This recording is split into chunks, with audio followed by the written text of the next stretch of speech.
പാലക്കാട് വോട്ടെടുപ്പ് കഴിഞ്ഞ ശേഷം ബി.ജെ.പിക്ക് വിശ്രമിക്കാൻ സമയമൊന്നുമില്ല. മുനമ്പത്തിൽ ജനതയ്ക്കായി ചെയ്തു തുടങ്ങിയത് തുടരണം. മുനമ്പത്തെ വഖഫ് അധിനിവേശം ജനങ്ങൾക്ക് വേണ്ടി തടയണം. പുതിയൊരു ദൗത്യവുമായി സമരപാത തുറക്കുകയാണ് ബി.ജെ.പി സംസ്ഥാനത്തുടനീളം. അത് മുനമ്പത്തായാലും വയനാടായാലും പാലക്കാടായാലും ജനത്തെ ബാധിക്കുന്ന കാര്യമാണ്.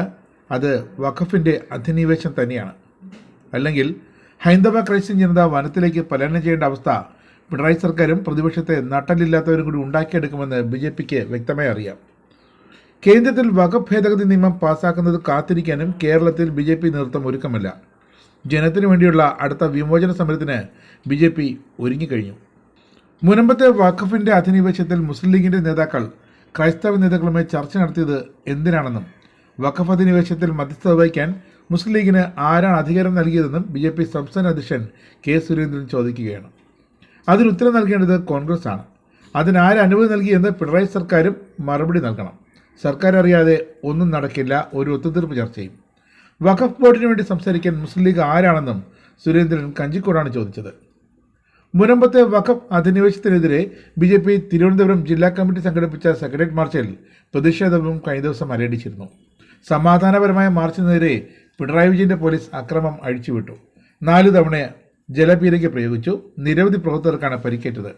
പ്രതിഷേധ മാർച്ച് സെക്രട്ടേറിയറ്റ് മുന്നിൽ ഉദ്ഘാടനം ചെയ്ത മുൻ കേന്ദ്രമന്ത്രി വി മുരളീധരൻ ചോദിച്ചത് ഭരണഘടനയ്ക്ക് മുകളിൽ ലീഗിന് എന്ത് അധികാരമാണുള്ളതെന്നാണ്. വഖഫ് ബോർഡ് ചെയ്യുന്നതിന് തങ്ങൾക്ക് ഉത്തരവാദിത്തമില്ലെന്നാണ് വി ഡി സതീശൻ പറയുന്നത്. ഇപ്പോൾ എങ്ങനെയാണ് മുസ്ലിം ലീഗിന് വഖഫ് കയ്യേറ്റത്തിൽ ഉത്തരവാദിത്തം ഉണ്ടാകുന്നത്? അച്ഛൻ പത്തായത്തിൽ ഇല്ല എന്ന് പറയും പോലെയാണ് ഇപ്പോൾ ലീഗിന്റെ നിലപാട്. വഖഫ് കയ്യേറ്റം നടത്താൻ ഇതുവരെ പറഞ്ഞത് മുസ്ലിം ലീഗാണോ എന്ന് കെ സുരേന്ദ്രനും ചോദിക്കുന്നു. സർക്കാരാണോ മധ്യസ്ഥത വഹിക്കാൻ ലീഗിനെ മുനമ്പത്തേക്ക് അയച്ചത്? കേരളത്തിലെ ക്രൈസ്തവ സമൂഹത്തെ കബളിപ്പിക്കാനാണ് ലീഗ് ശ്രമിക്കുന്നത്. കേരളത്തിലെ ക്രൈസ്തവ ന്യൂനപക്ഷങ്ങളെ വഞ്ചിക്കുന്ന നിലപാട് തന്നെയാണ് സർക്കാരും യു.ഡി.എഫും സ്വീകരിക്കുന്നത്. മുനമ്പത്തേത് വഖഫ് ഭൂമി തന്നെയാണെന്ന് നിയമസഭയിൽ പറഞ്ഞത് മുസ്ലിം ലീഗ് തിരുത്താൻ തയ്യാറാണോ എന്നും കെ സുരേന്ദ്രൻ ചോദിക്കുന്നു.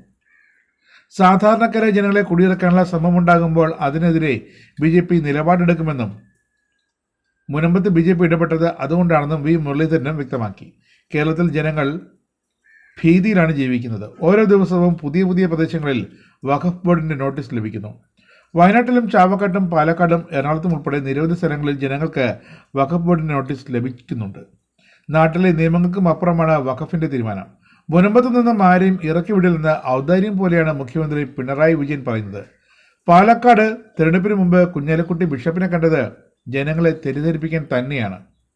കേന്ദ്ര സർക്കാരിന്റെ വഖഫ് നിയമ ഭേദഗതിയിലെ പ്രമേയം പാസാക്കിയ ഇടത് സർക്കാർ അവരുടെ നേതാവ് കൈവശം വച്ചിരിക്കുന്ന വഖഫ് ഭൂമി വഖഫിനെ വിട്ടുകൊടുക്കാൻ നിർദ്ദേശം നൽകാത്തത് എന്തുകൊണ്ടാണെന്നും വി മുരളീധരൻ ചോദിക്കുമ്പോൾ